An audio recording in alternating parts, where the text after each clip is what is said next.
இது மகிமை நேரம்.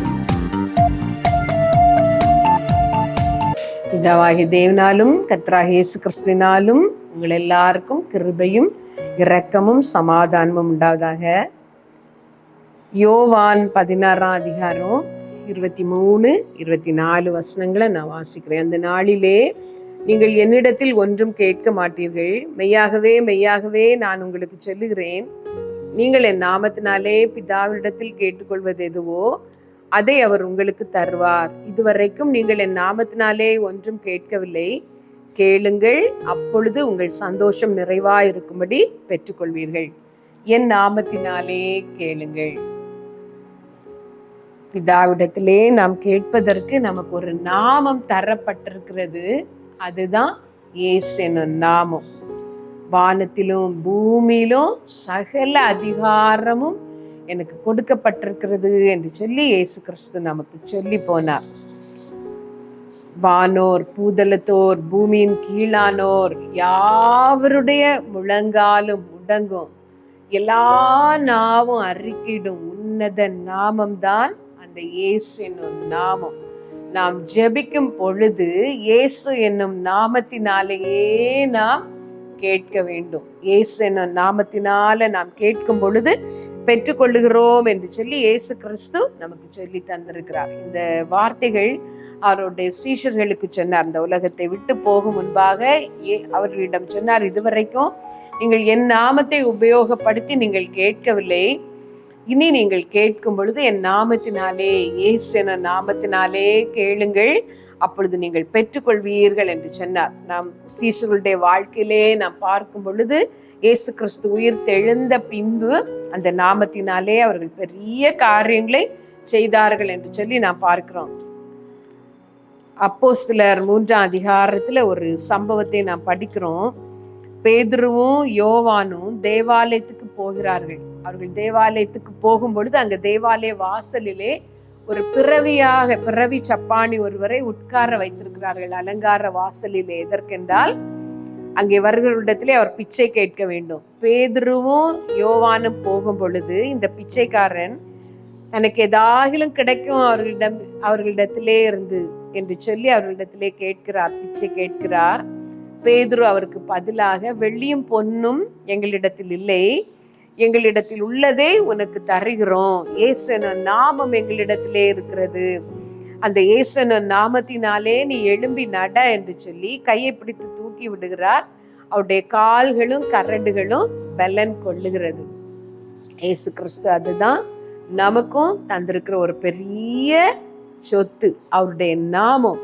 இயேசு கிறிஸ்து என்ற நாமத்தை உபயோகப்படுத்துகிற ஒரு அதிகாரத்தை அவர் நமக்கு தந்திருக்கிறார். அவருடைய நாமத்தின் மேல் விசுவாசம் உள்ளவர்களாய், இயேசு என்ற நாமத்தை நேசிக்கிறவர்களாக நாம் ஜெபிக்கிற ஜெபங்களுக்கு எல்லாம் நமக்கு பதில் உண்டு. இயேசு என்ற நாமத்தை சொல்லி நாம் ஜெபிக்க வேண்டும். இயேசு என்ற நாமத்தை சொல்லி நாம் கூப்பிட வேண்டும். ஒருவர், அவருக்கு ஒரு தேவை, அவர் இயேசு கிறிஸ்துவை அறிந்தவர், கிறிஸ்தவர். அவருடைய அந்த தேவைக்காக அவர் ஒரு நாள் முழுவதும் ஜெபம் பண்ணி கொண்டிருந்தார். காலையிலிருந்து சாயங்காலம் வரை அவருக்கு தெரிந்த எல்லா பெயர்களையும் சொல்லி, எனக்கு செய்து தாருங்கள் இந்த நன்மையை, எனக்காக வேண்டிக் கொள்ளுங்கள், எனக்கு இந்த ஆசீர்வாதம் வேண்டும், இந்த நன்மை வேண்டும் என்று சொல்லி ஒரு நாள் முழுவதும் ஜபித்து கொண்டிருந்தார். இரவிலே அவருக்கு ஒரு சொப்பனம். அவர் யாரிடமெல்லாம் வேண்டுதல் செய்தாரோ அந்த ஒவ்வொரு நபரையும் அவர் சொப்பனத்திலே பார்க்கிறார். எல்லாரும் வரிசையாக நின்று கொண்டு இருக்கிறார்கள். அவர்களுக்கு பின்னாக இயேசு கிறிஸ்து நின்று கொண்டு அவர்களை பார்த்து, உனக்கு நீ கேட்ட இந்த நன்மையை, நீ கேட்ட இந்த ஆசீர்வாதத்தை உனக்கு தர யாராலே முடியும் என்று கேட்டார். அப்பொழுது அவர்கள் சொன்னார்கள், நீ ஏசப்பா, உங்களால் தான் முடியும், நீங்கள் தான் அதை எனக்கு தர வேண்டும் என்று சொல்லி. அப்பொழுது ஆண்டவர் அவர்களிடம் ஒரு கேள்வி கேட்டார். நீ என்னை விட்டு விட்டு இந்த எல்லா பெயர்களிடமும் சொல்லி கூப்பிட்டாயே, இந்த ஆசீர்வாதத்தை உனக்கு தர வல்லமை உள்ளவர் நான் அல்லவா என்று சொன்னார். நீங்கள் ஜெபிக்கிற ஜெபங்களுக்கும் பதில் தருகிறவர் அவர்தான், தர வல்லமை உள்ளவர் அவர்தான். அவரை விட்டு விட்டு எங்கெல்லாமோ நாம் போகிறோம். மற்றவர்கள் ஜெபித்தால் கிடைக்குமா, மற்றவர்கள் நமக்கு ஜெபித்து பெற்று தருவார்களா என்றெல்லாம் நாம் ஆதங்கப்படுகிறோம். நமக்கு தர வல்லமை உள்ள தேவன் அவர்தான். அப்பாவிடம் கேட்க வேண்டும் என்று அவர் நமக்கு சொல்லி தந்தார். அப்பா என்று கூப்பிடுங்கள் என்று அவர் சொல்லி தந்தார். ஜபிக்க வேண்டும், எங்களுக்கு ஜபிக்க சொல்லி தாரும் என்று சீஷர்கள் கேட்ட பொழுது, பரமண்டலங்களில் இருக்கிற எங்கள் பிதாவே என்று கூப்பிடுங்கள் என்று சொன்னார். பிதாவே என்று சொல்லும் பொழுதெல்லாம் அது ஒரு உரிமையான ஒரு வார்த்தை, ஒரு அன்போடு நாம் அழைக்க முடிகிற, நம்மை முழுமையாக புரிந்து கொள்ளுகிற ஒரு உறவு. அது நமக்கு எல்லாவற்றையும் தர விரும்புகிற ஒரு உறவு தான் தகப்பன் என்று சொல்லுகிற உறவு.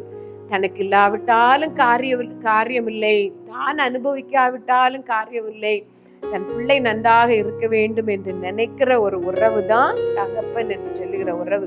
நான் எத்தனையோ தகப்பன்மாரை நான் பார்த்திருக்கிறேன். நான் படுகிற இந்த கஷ்டம் என் பிள்ளை படக்கூடாது, என் பிள்ளை வாழ்ந்திருக்க வேண்டும், என் பிள்ளை ஆசீர்வாதமா இருக்க வேண்டும் என்று மனதார தங்களை தியாகமாக பிள்ளைகளை வாழ வைக்கிற எத்தனையோ தகப்பன்மார் இருக்கிறார்கள். அதுதான் தகப்பனின் ஒரு அன்பு.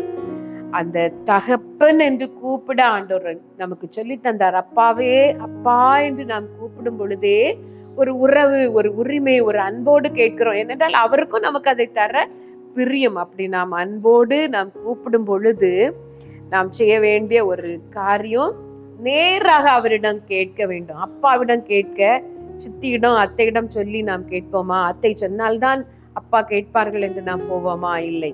அப்பாவிடம் நாம் நேராக பேசலாம்.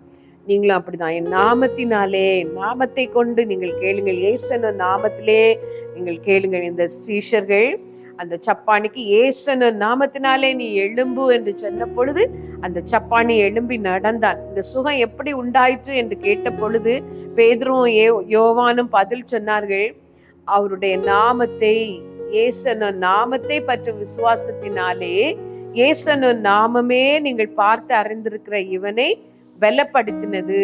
இயேசுவின் நாமத்தினால் உண்டான விசுவாசமே இந்த சர்வாங்க சுகத்தை இவனுக்கு தந்தது என்று சொல்லி, இயேசுவின் நாமம் உங்களுடைய வாழ்க்கையிலேயும் அற்புதங்களை செய்யும். இயேசுவின் நாமத்தை பற்றி நீங்கள் கூப்பிடும் பொழுது நீங்கள் வெட்கப்பட்டு போவதே இல்லை. அது வல்லமை உள்ள நாமம். அவரால் கூடாத அதிசயமான காரியம் ஒன்றுமில்லை. ஒரு தீர்மானத்தை எடுத்துக்கொள்ளுங்கள். இயேசுவின் நாமத்தையே நான் பற்றி கொள்ளுவேன், இயேசுவின் நாமத்தினாலேயே நான் ஜெபிப்பேன் என்று உங்களை ஒப்பு கொடுங்கள். கர்த்தர் உங்களை ஆசீர்வதிப்பார்.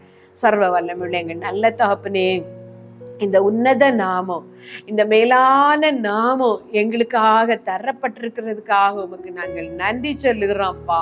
நன்றி ஆண்டவரே. தம்முடைய சொந்த குமாரன் என்றும் பாராமல் அவரே எங்களுக்காக தந்தீரே, உமக்கு ஸ்தோத்திரம்ப்பா. 1000 கோடி ஸ்தோத்திரம். இந்த நாமத்தின் வல்லமை நாங்கள் அறிந்து கொள்ளத்தக்கதாக எங்களுக்கு விசுவாசத்தை தாரோம், ஜெபாவி தாரோம், அந்த நாமத்தை பற்றி கூப்பிடுகிற ஒரு உரிமையை எங்களுக்கு தாரோம், ஒரு அன்பை எங்களுக்கு தாரோம். இயேசுவின் நாமத்தினால கர்த்தாவே, இந்த ஜெபத்துல இணைந்திருக்கிற ஒவ்வொருடைய வாழ்க்கையிலும் அதிசயங்கள் நடக்கட்டும், அவங்க விரும்புகிற காரியங்கள் நடக்கட்டும். ஏசப்பாவிடமே நான் கேட்பேன் என்று யாரெல்லாம் தீர்மானிக்கிறார்களோ ஒவ்வொருடைய வாழ்க்கையிலும் பலத்த அற்புதங்கள் நடக்கும்படி இயேசுவின் நாமத்தினால நான் ஜெபிக்கிறேன். இயேசுவின் நாமத்தினால அவர்களுக்கு சுகம் உண்டாவதாக. இயேசுவின் நாமத்தினால தடைப்பட்ட அவர்களுடைய ஆசீர்வாதங்களை அவர்கள் பெற்றுக்கொள்வார்களாக.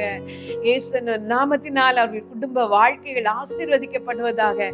இயேசுவின் நாமத்தினால் அற்புதங்கள் நடப்பதாக. கர்த்தாவே, உம்முடைய கரத்திலே எங்களை நாங்கள் தருகிறோம். உம்முடைய நாமத்தையே மகிமைப்படுத்தும். சகல துதியும் கனமும் மகிமையும் உமக்கு உண்டாவதாக. இயேசுவின் நாமத்தில கேட்கிறோம் ஜீவனுள்ள எங்கள் நல்ல பிதாவே, ஆமென்.